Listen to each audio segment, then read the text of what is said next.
10 questions from different chapters for the candidates who are appearing for NISM Series 5A exam. इनमें से कोई भी question exam में appear हो सकता है। Welcome to Funtech examine.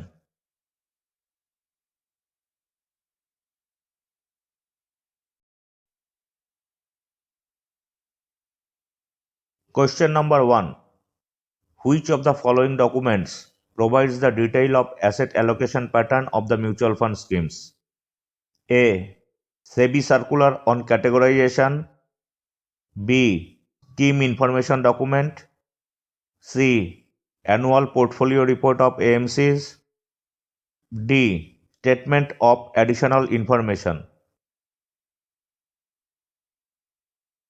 Key information memorandum, scheme information document और statement of additional information, ये है 3 legal regulatory documents. Scheme SID और एसआई का समरी है जो एप्लीकेशन फॉर्म के साथ अटैच्ड रहता है।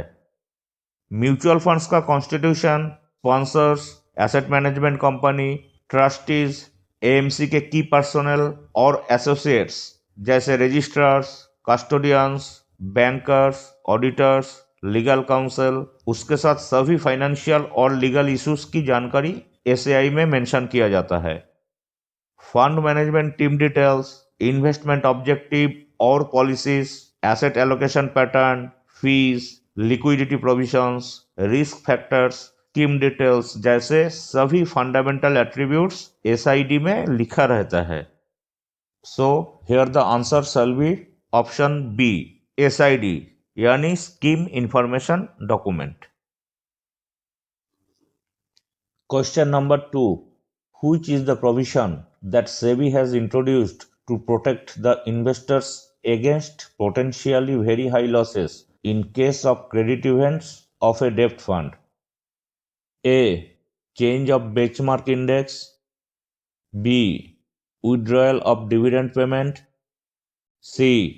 Distributors commission reduction. D. Creation of segregated portfolio. अगर म्यूचुअल फंड स्कीम के पोर्टफोलियो में रखे गए कोई बॉन्ड का इशुअर टाइम पर इंटरेस्ट या प्रिंसिपल अमाउंट पे करने में फेल होता है या बॉन्ड का इन्वेस्टमेंट ग्रेड में गिरावट आता है तो स्कीम का NAV गिर जाता है। यूनिट होल्डर्स के इंटरेस्ट प्रोटेक्ट करने के लिए सेबी ने फंड हाउसेस को इस एफेक्टेड सिक्योरिटीज को एक अलग पोर्टफोलियो बनाकर रखने के लिए परमिशन दिया है, जिस पोर्टफोलियो को सेग्रीगेटेड पोर्टफोलियो कहा जाता है। सेग्रीगेटेड पोर्टफोलियो का मतलब एक पोर्टफोलियो जिसमें किसी क्रेडिट इवेंट से अफेक्टेड डेब्ट या मनी मार्केट इंस्ट्रूमेंट्स शामिल होंगे, which has been segregated in a mutual fund scheme. So here the answer shall be option D, creation of segregated portfolio. Question number 3. In which of the following mutual funds the unit capital remain same throughout the life of the funds? A. Close-ended funds. B. Interval funds. C. Open-ended funds. D.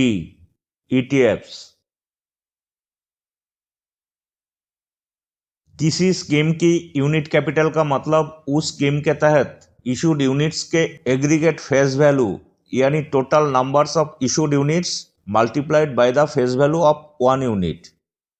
Closed ended fund में fund houses एक fixed number units issue करते हैं।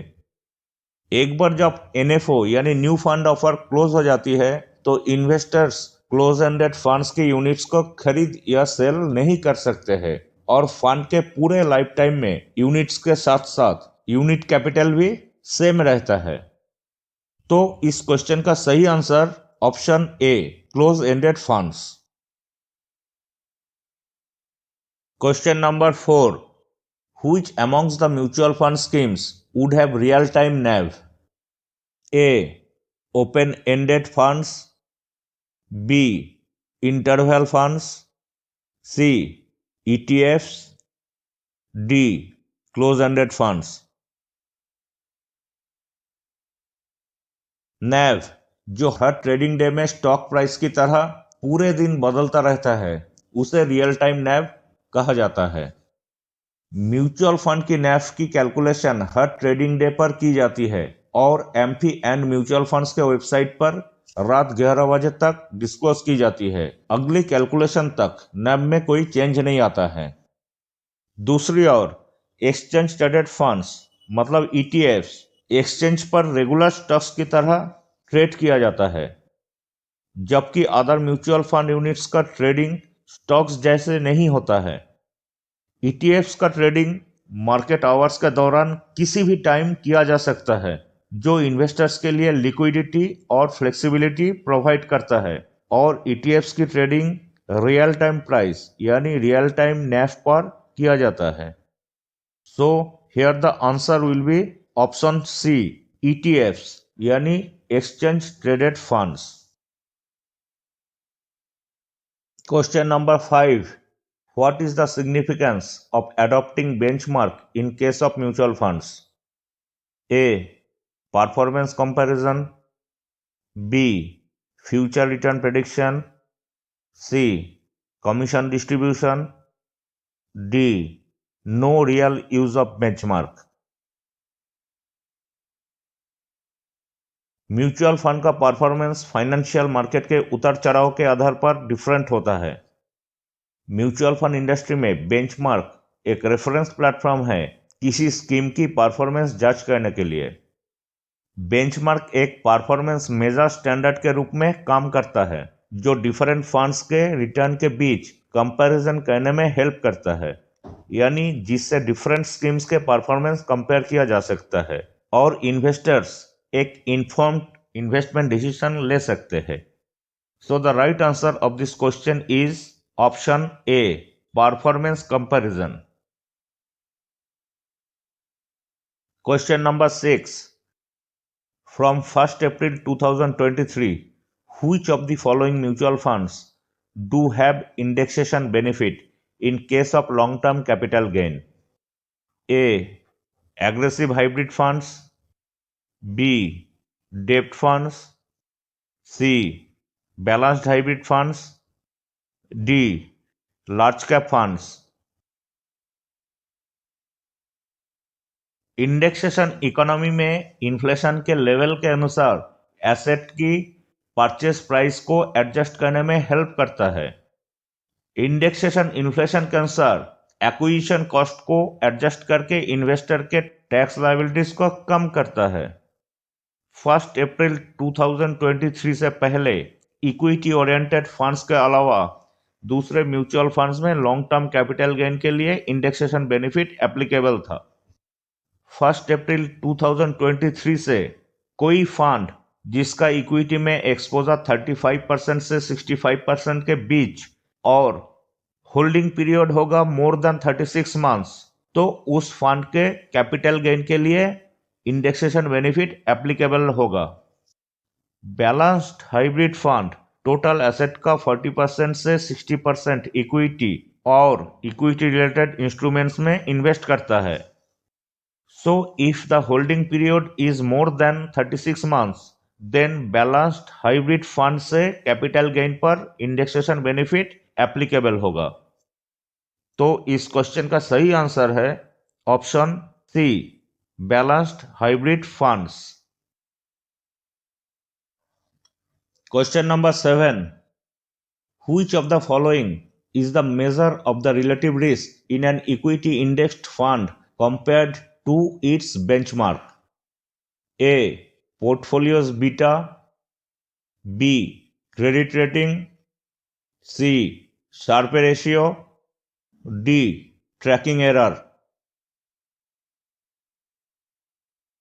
Tracking error financial performance का एक major है जो किसी investment portfolio के रिटर्न में उतार चढ़ाव और सिलेक्टेड बेंचमार्क के रिटर्न में उतार चढ़ाव के बीच डिफरेंस डिटरमाइन करता है।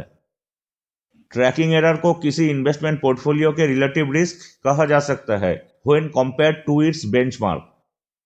ये किसी पर्टिकुलर इन्वेस्टमेंट के परफॉर्मेंस को मेजर करने में हेल्प करता है। तो आंसर है इस क्वेश्चन का option D, tracking error. Question number 8.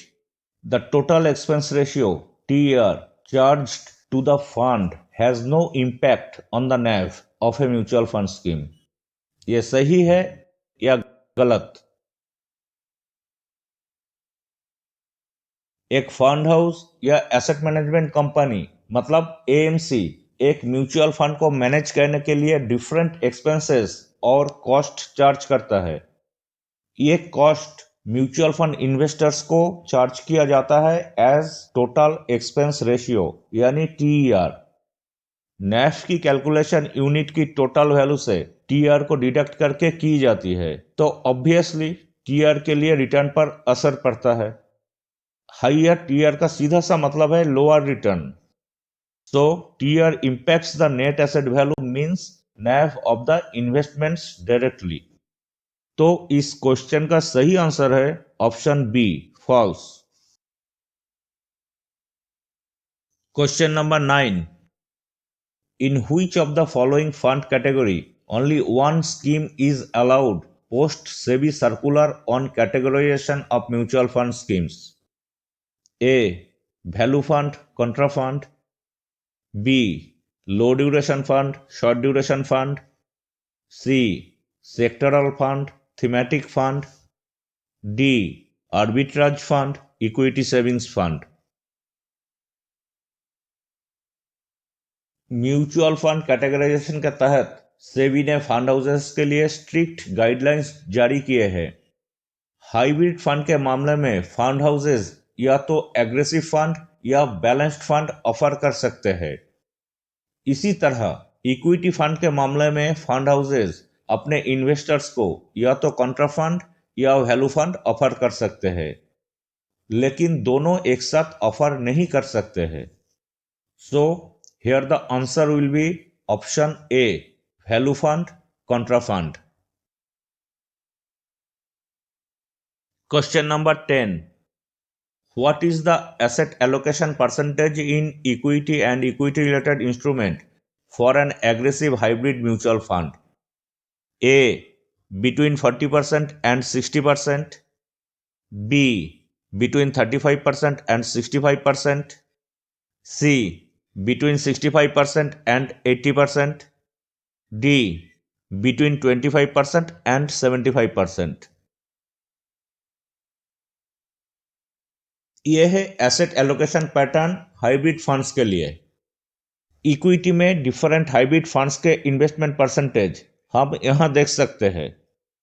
Conservative hybrid fund invest in equity 10 से 25% तक।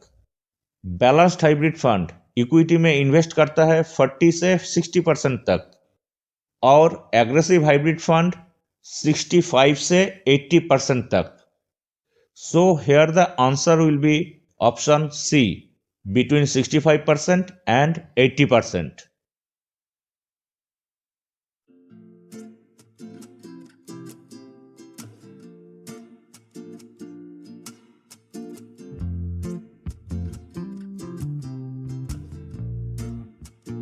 Thank you for watching the video.